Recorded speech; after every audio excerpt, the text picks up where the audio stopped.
Hi, it's Matt Guards here from UK Lock Sports. I've got this master lock sent through from JJ80. If you just peel this bit back here, you can see it's just a standard master lock underneath, so I'm not going to SPP it. It's just a basic master lock. I have SPP'd it before. So let me see if I can sort the camera out a bit for you here. Sorry. There we are. Lovely.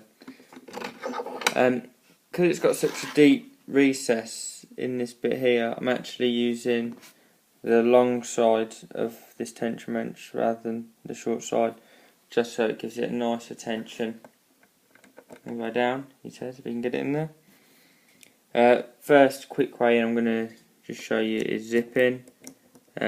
Basically put your pick all the way to the back and just keep the same tension and pull it forward. And there we are. I'll get that open for you. There. That's the zipping. This works with most commercial master locks. And the second technique is raking, but because it's actually a small lock, I'm going to be using a double bow guitar instead of a triple, just so you can see it. It is locked. There. It's nothing impressive. Anyway, yeah, like to hear your feedback on it. Stay safe and stay legal.